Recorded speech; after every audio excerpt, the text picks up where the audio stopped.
What was a red flag that made you stop talking to a person immediately? I grew up on a ranch and trained all of our horses. We used to team pen. Team penning is a rodeo event and have met a ton of people from all over the United States, even Canada. One summer I met a very handsome guy at a penning, Jake, and was pleasantly surprised to find out he only lived an hour away from me. We had amazing chemistry and started seeing each other as often as we could. After 2 months of dating, he invited me out to his place to spend the weekend. I fancied myself madly in love already, so I eagerly packed my bags and drove out. When I got there, he was working with a young colt in the round pen. I stood at the rail and watched, curious about his technique. You can learn just about all you'll ever need to know about someone by how they treat animals while training, even what kind of lover they are.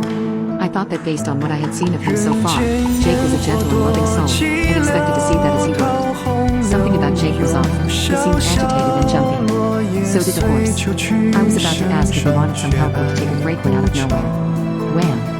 Jake suddenly lashed out with the lead rope and hit the colt in the face with it. He started yelling and cursing, was extremely frustrated, and actually tried to kick the poor horse at one point. Horrified, I immediately got back in my truck and left. I heard him call out to me, asking where I was going.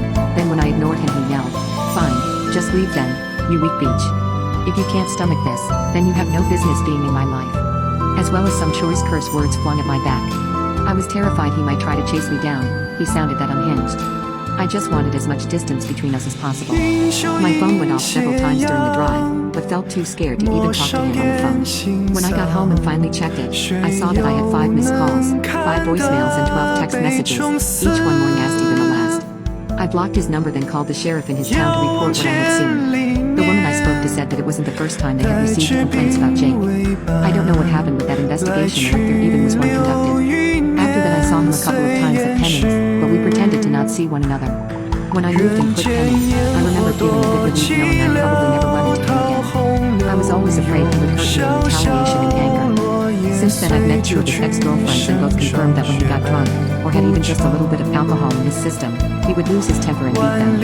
It happened several times before they finally got themselves away from him. One of them pressed charges and he did jail time for it.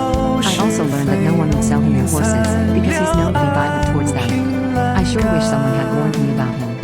I'm just grateful it ended before it began. That is probably one of the biggest red flags there is. If someone can be cruel and violent towards an animal, they can damn well be cruel and violent towards you or a child.